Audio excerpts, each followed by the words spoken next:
I'm Nyesha McCauley, and you're watching accesstv.org.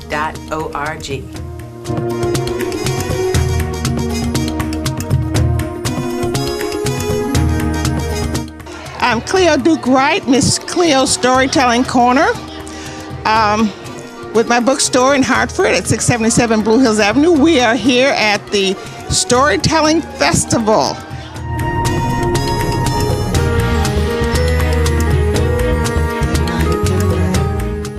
The first two performers will be Mary Jo Maichack and Bob Shepard.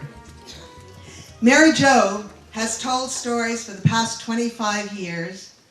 She's a teaching artist who helps children and adults use the performing arts, use storytelling to enrich their lives. She's won many awards, but my favorite is the Julie Andrews Artist in Residence Award. Isn't that intriguing? You can ask her about it when you see her over the weekend. Over the last decade, she's been studying the great American songbook. And in that connection, she met her accompanist, Bob Shepard. Bob has accompanied some of the most famous singers of my lifetime, Jerry Vale, Sylvia Sims, countless others. And over the last dozen years, he and Mary Jo have become very good friends. He says that tomorrow is going to be his first opportunity to hear her in her other life as a storyteller. But tonight, you and I have the great joy of hearing Mary Jo and Bob doing the thing that they do best together.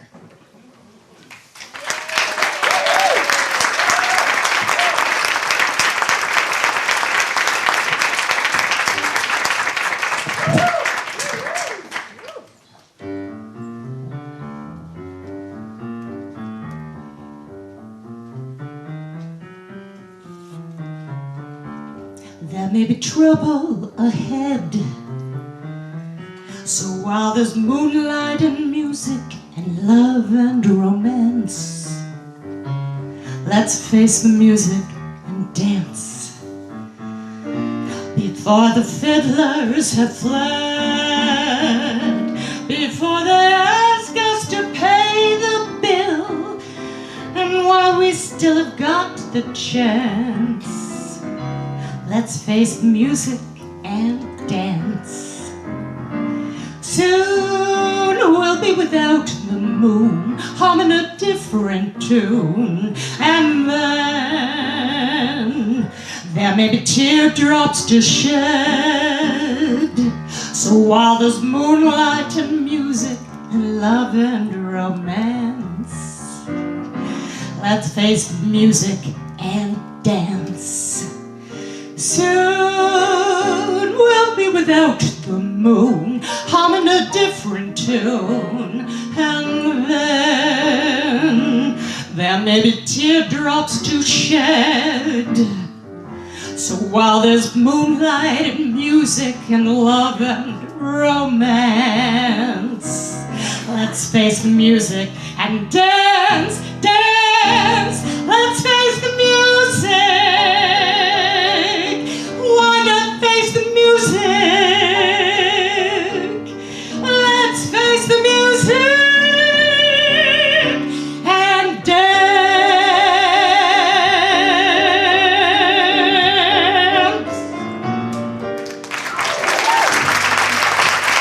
Thank you.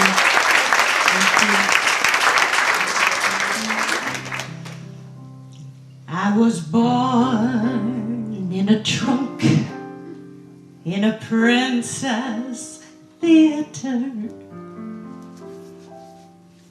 Actually, no. I was born at St. Luke's Hospital, and I was raised in a little white house. When I was a kid and I drew that house, I drew a little white square with a black triangle on top. And in my heart, I longed to be like my friends who drew rectangles with rhomboid roofs. I don't know why, but I thought that hip roof was unhip. Now, whenever I see a house with a hip roof, I long for the little white house. I lived there with 4 adults. My parents, Dick and Joan, true loves. And my older brother and sister. I'm a 3rd child. At last in a room full of people who understand the implications of that. It wasn't so lonely, though. Despite my being like an electron on an outer valence, ever attracted and pulled to the love of the center of that nucleus, and fated by the laws of physics to be always on the outside, circling at a distance. But there were others who lived there. Frank Sinatra lived there. Judy Garland. Al Jolson. Barbara Streisand helped my mother clean. Days my sister would wait for double sessions at her high school, and she would cry and sing the morning away to the entire score of West Side Story. Leonard Bernstein lived there. My brother is a drummer to this day, and he brought home music from the Beach Boys to Bach. Nights in that house of adults, I often couldn't sleep. So I would take down the Book of Knowledge from the shelf. That red embossed cover, and I'd open it up, and there would be this lush watercolor illustration of 2 very leave-it-to-beaverish kids, sailing as if on a raft to this wonderful, colorful harbor of exotic worlds. There were rocket ships and pagodas, totem pole. I dreamed of the Taj Mahal, the Eiffel Tower, and longed for those bigger worlds. But what I would read were the fairy tales. Little One Eye, Little Two Eyes, Little Three Eyes. Jack and the Beanstalk. Grind your bones to make my bread.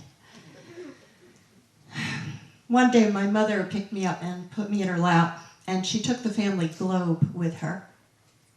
We sat there and she spun the whole wide world around, and I would stop it with my finger and say, "Will I go there?" "You will if you want to." Days in school, I was shy and very constrained, trying to be the good girl. But whenever I could, I was outside behind the little white house in the woods, in the forest with my friends, running wild. Scent of pines, the day my shoe got stuck in the mud, picking cowslips to my heart's content. Yellow violets, the parade of golden rushes day, with my friends hopping streams. All the day long it was running, it was lovely. Oh, Dylan Thomas knew, though I sang in my chains like the sea.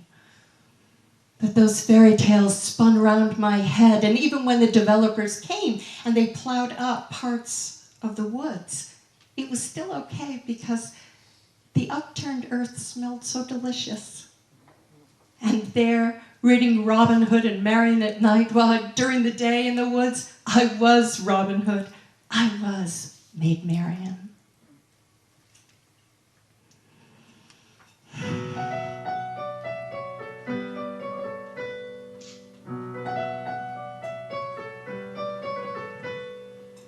Marianne escaped to Sherwood every chance she got to rally with the men in Lincoln Green. Nottingham was rotten, and she was simply not the kind fancy waiting on the Queen. She'd saddle up her mare and ride like the wind, feel the mists of Sherwood burn against her skin, longing for the day when Richard ruled again. and Robin could ride free beneath the sky.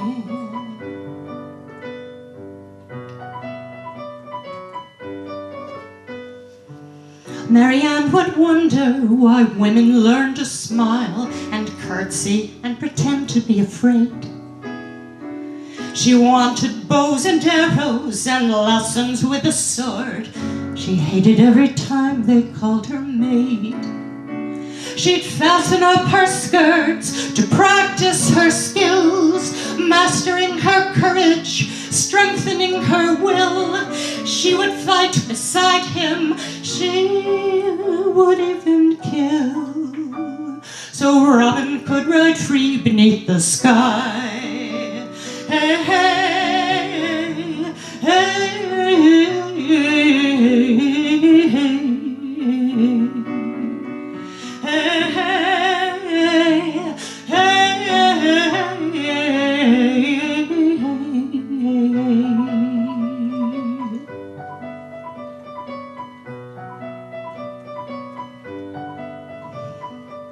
Richard got his ransom paid and came to claim his throne.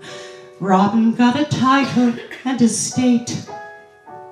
He married Lady Marian with the blessings of the crown, then rode away on Richard's last crusade. And Marianne would pace the grey castle halls, staring at the tapestry she'd hung upon the walls, knowing she was settled with a lady's protocol, while Robin could ride free beneath the skies. And oh, how she yearned to gallop through the night and carry desperate warnings and take chances with her life and see her outlaw spirit in the mirror of his eyes, and once again ride free beneath the skies.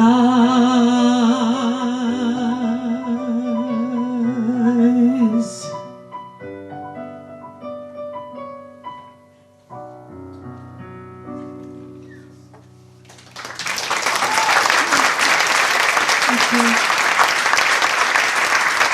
Thank you. Days after school, my mother performed the daily miracle. She asked, "How was your day?" It was a miracle because no one had ever done this for her. During the Depression, my mother and her brother Bill had been farmed out to separate families. Bill had fared well, all but being adopted by a very loving family on a farm in upstate New York.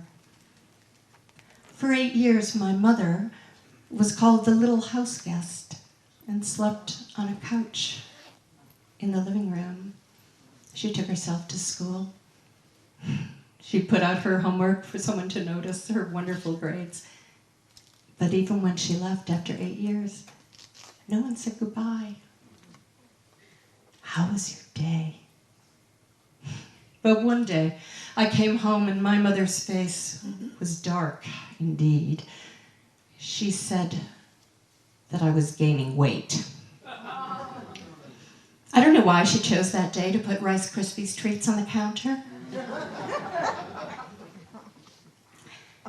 Sad is the girl, Mary Jo, who was not invited to the dances. Sorry, the girl not kissed. She handed me a little calorie counting book, and she set me on a lifetime of thinner, thicker versions of myself. But she also unwittingly gave me a desperate longing for that touch.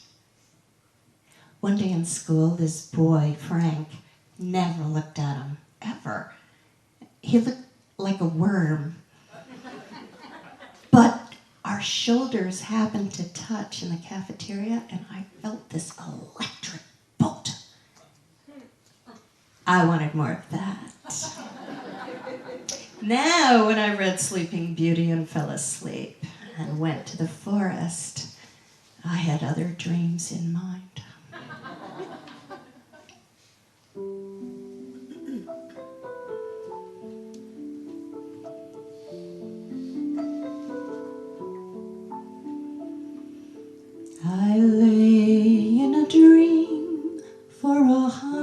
100 years, while the rest of the world rode past, safe behind my wall of thorns, a princess under glass,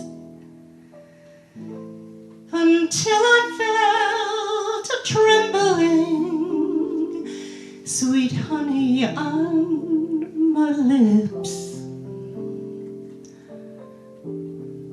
fluttering me open, wakened by the wonder of a kiss.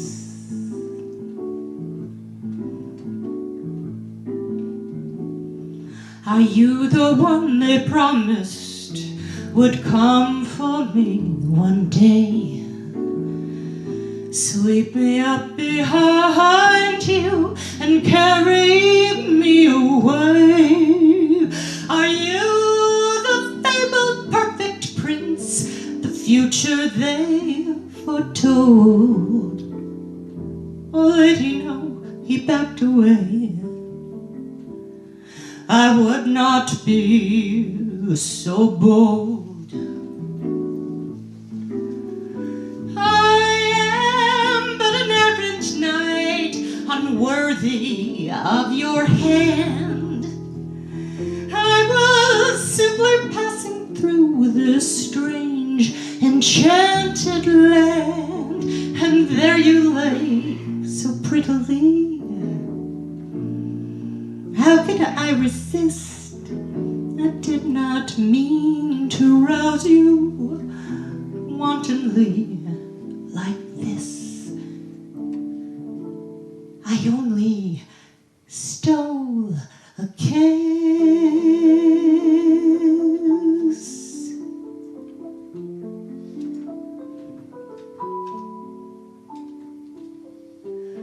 The morning mist was shimmering, all golden in the dawn. He shook my hand, he tipped his hat, and quickly he was gone.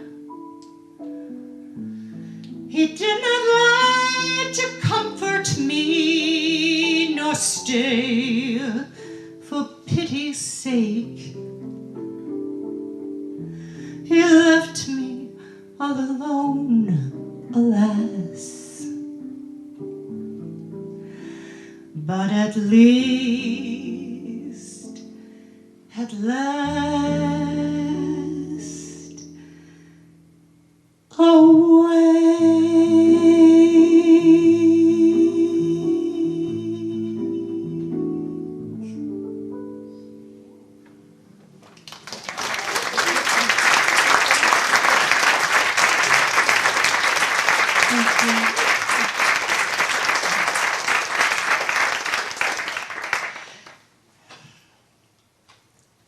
One night, I stayed up very late to watch a late movie. Remember when you might stay up late and suddenly this movie came on and you were stuck for 2 hours?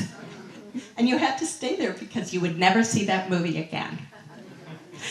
So 2 hours of glorious black and white were mine, and the movie was The Inn of the Sixth Happiness, with Ingrid Bergman in the missionary position in China.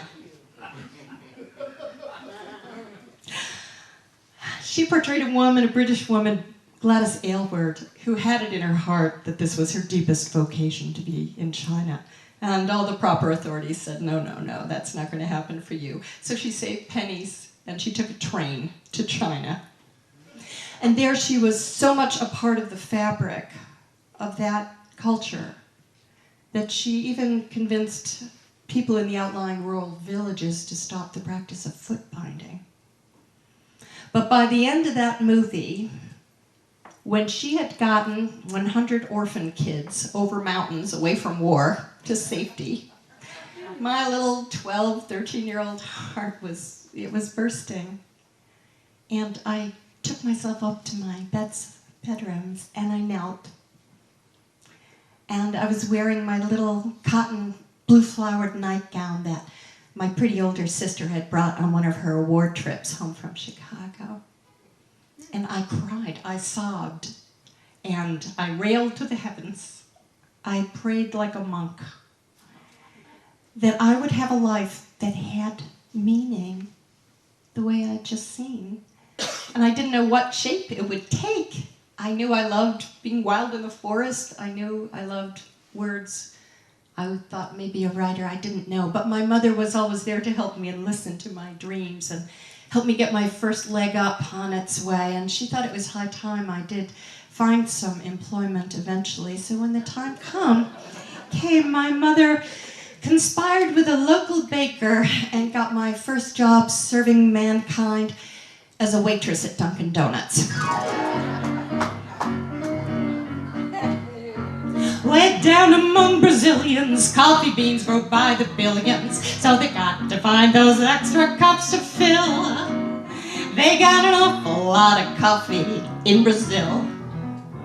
You can't get cherry soda, 'cause they gotta fill that quota. And the way things are, I bet they never will.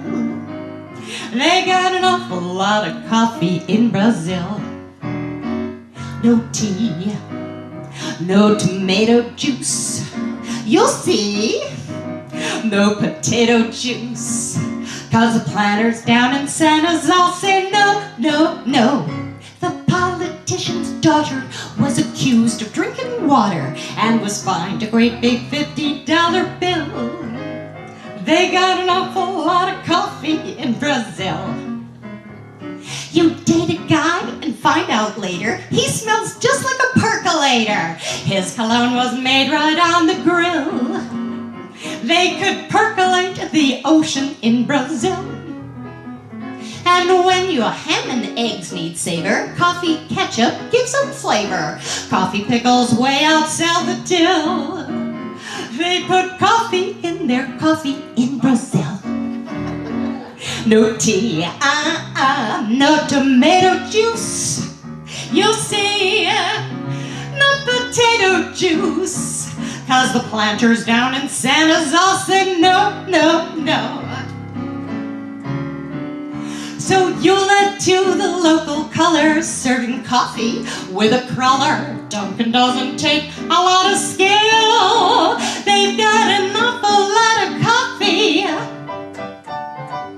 An awful lot of coffee. They got a lot of coffee in Brazil.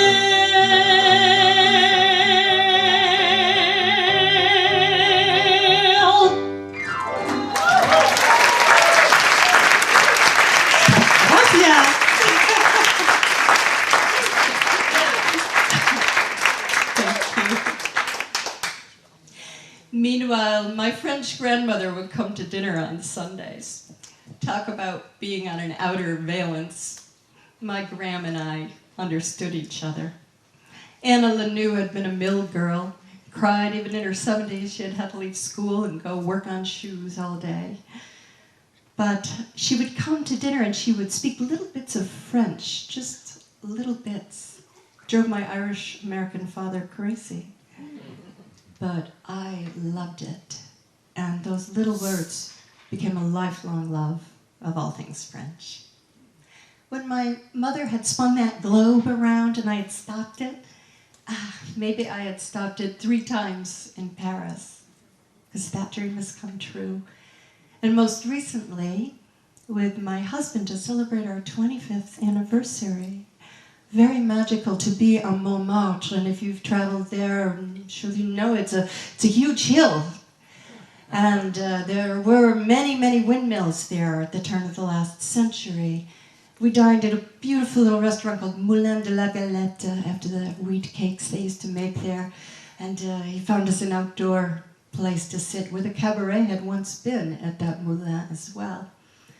So I want to sing a song for you in French.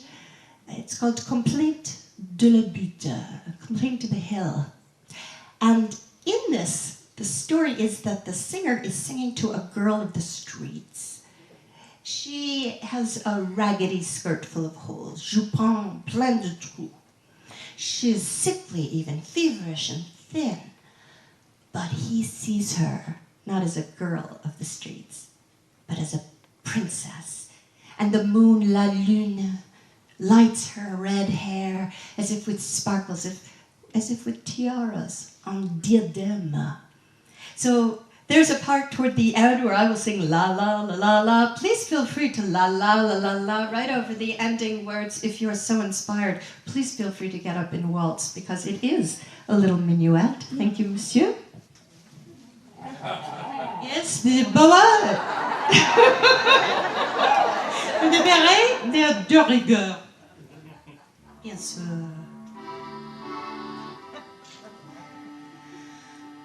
La lune trop blême pose un diadème sous tes cheveux roux. La lune trop rousse de gloire éclabousse ton jupon plein de trous. La lune trop pâle caresse l'opale de tes yeux blasée. Princesse de la rue, sois la bienvenue dans mon cœur brisé. The stairways up to la butte can make the wretched sigh, while windmill wings of the moulin shelter you and I. Ma petite mendigote, je sens ta manotte qui cherche ma main. Je sens ta poitrine et ta taille fine, j'oublie mon chagrin. Je sens sous tes lèvres une odeur de fièvre, de gosse mal nourri. Et sous ta caresse, je sens une ivresse qui m'anéantit. Les escaliers de la butte sont doux aux misères. Les ailes des moulins protègent nos amoureux. Et voilà qu'elle trotte, la lune qui flotte, la princesse aussi. La la la la la la la la la la, mes rêves épanouis. Les escaliers de la butte sont doux aux misérables. Les ailes des moulins protègent nos amours.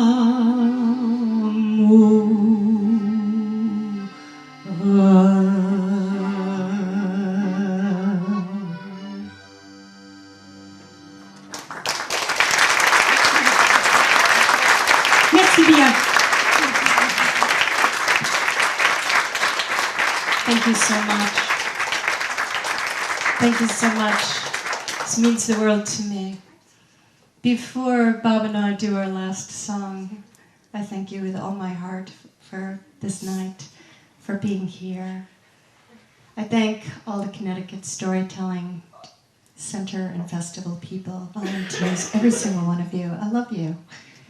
You've opened up mountains, mountains and mountains. To all the volunteers, to the sound, and especially to my darling husband, Greg, who has been listening to me for 32 years. And then one day, isn't that what we always find in the story? Then one day I heard Heather Forrest sing and tell stories. She told Beauty and the Beast, and I saw my friend Lisa wipe away a tear. she told Forever Mountain. And I went back home to Dick and Joan, my best and first audience, and I did my very best to retell Forever Mountain and feel like the giant just whoosh, lifting that thing. And they got the look. You know, the look that they're not in the room, that you know and love so well. Story lovers, story teachers, storytellers here. So, one more for all of you. Nice.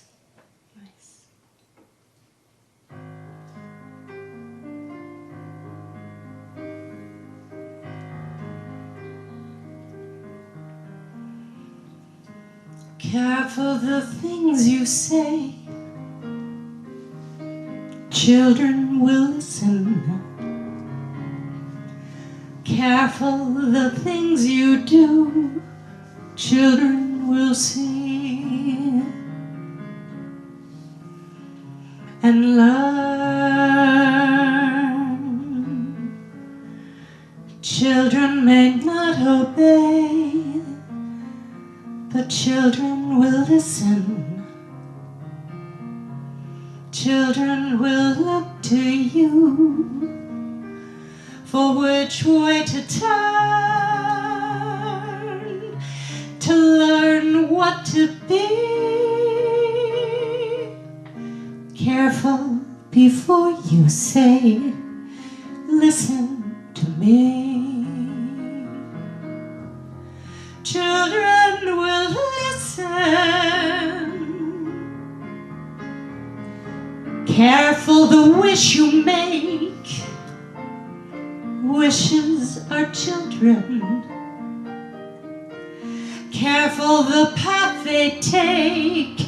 Wishes come true. Not free.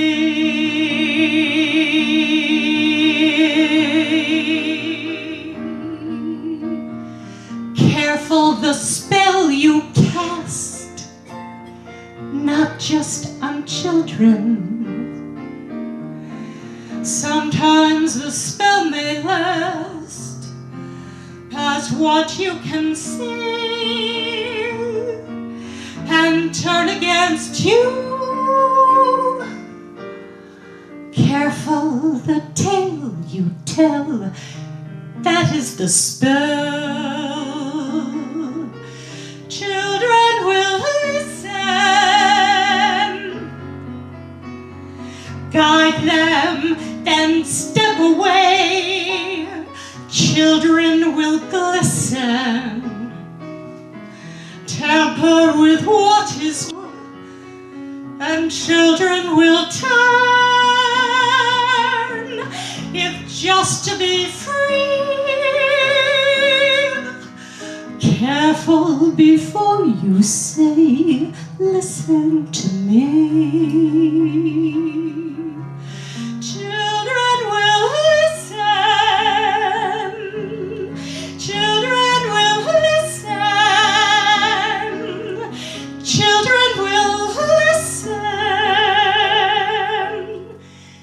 Children will listen.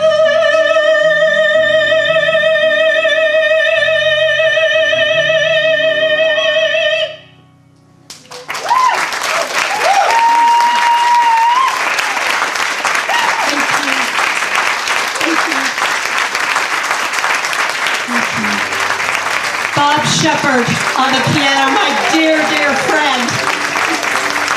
Remember, there may be trouble ahead, but while there's moonlight, music, and love and romance, let's face the music and dance, dance. Let's face the music. Why not face the music? Let's face the music and dance.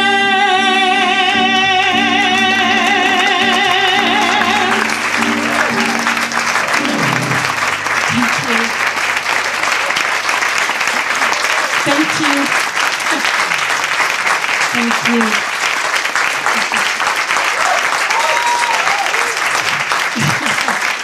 Thank you.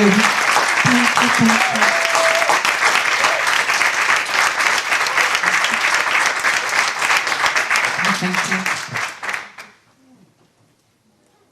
Thank you. Thank you. You're most welcome. Mary Jo Maichack and Bob Shepard.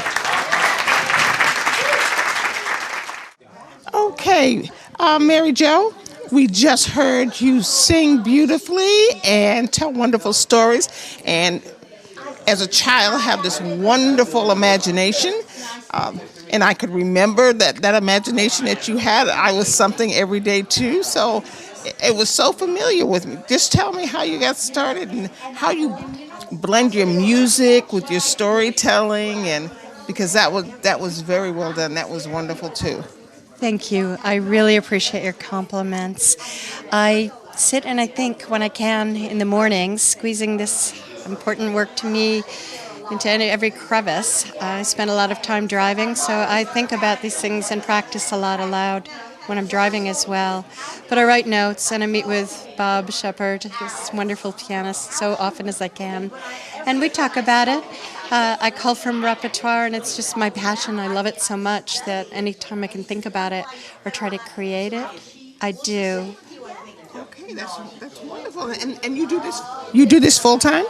Well, this is part of what I do. Most of my work is involved with young audiences. So I've been for 25 years a performer, merging singing and folk tales with interactive performances for children. So in shows they would come up and dance on stage, or I put on a play with them in the moment.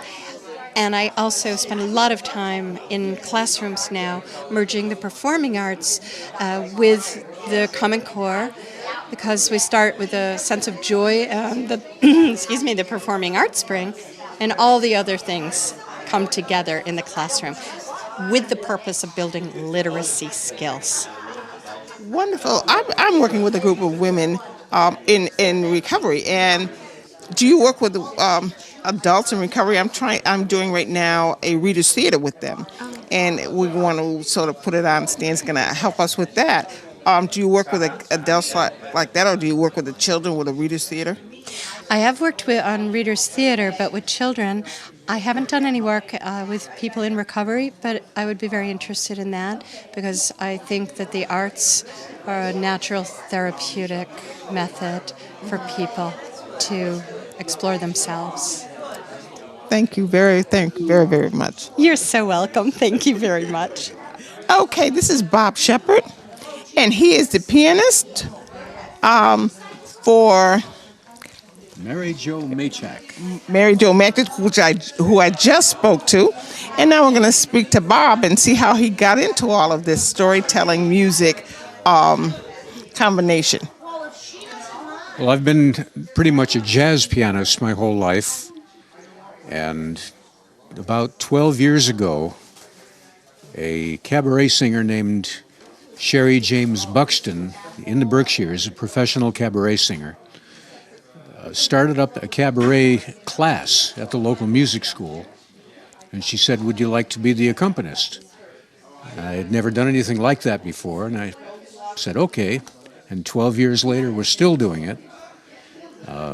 Mary Jo was one of the outstanding students in that class, and she and I have been working fairly regularly with several gigs a year ever since. She's a pleasure to work with. She's very conscientious, very conscious of the meaning of the lyrics, and that to me is one of the big parts of this whole thing.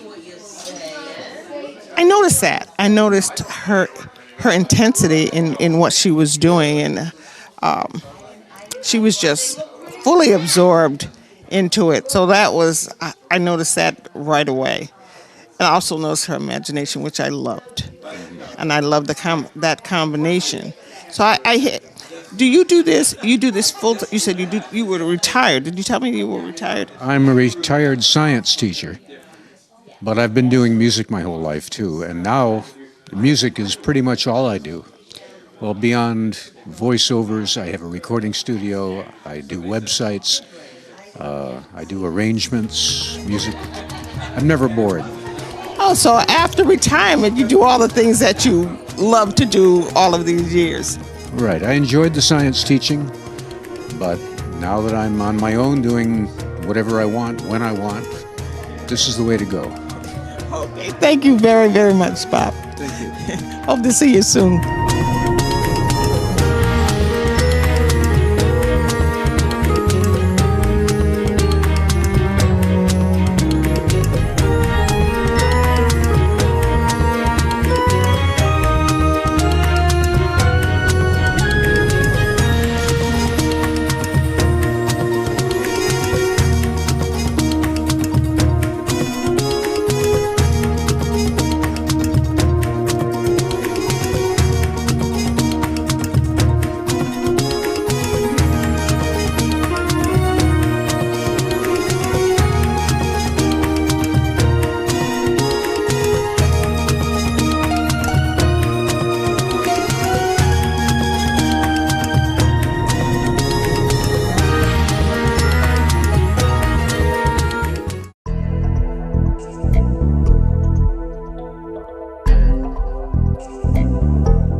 Hi, and welcome to AccessTV.org. I'm your host from Shaping the Next Generation, Nyesha Jackson. Welcome to AccessTV.org. We're your hosts, Nyesha Jackson. And I'm Elijah Williams. Thank you for tuning in to Shaping the Next Generation. Today's special guest is Ms. Vicki Gallen Clark. Ms. Vicki will stop by on the show to talk about her role in the Blue Hills Civic. Now, if you haven't heard about Blue Hills Civic Association, you should definitely look into it. It's located on Asylum. Now, if you don't know anything about Blue Hills, you should know that Blue Hills Civic Association, they will definitely help you get a step forward in your future. They'll help you figure out what you want to be in the future, because they definitely helped me. I figured out what I want my career to be, I figured out what college I want to go to, and I figured out what I want to major in. Blue Hills helped me because they helped me learn how to write a resume, a cover letter. They prepared me for an interview to get a job. Blue Hills Civic Association is definitely the perfect program for our youth today. Now, thank you for joining us on AccessTV.org. I like AccessTV.org because they offer us highlights on our local community that you don't get from Channel 3 or Fox News. They also gave us highlights from sports like track and field. So thank you so much for joining us. And all the youth out there, you should definitely join us at Access TV and definitely check out Blue Hills Civic Association, because it will help you, it will motivate you to get out there, look into our programs, and it will help you shape your future.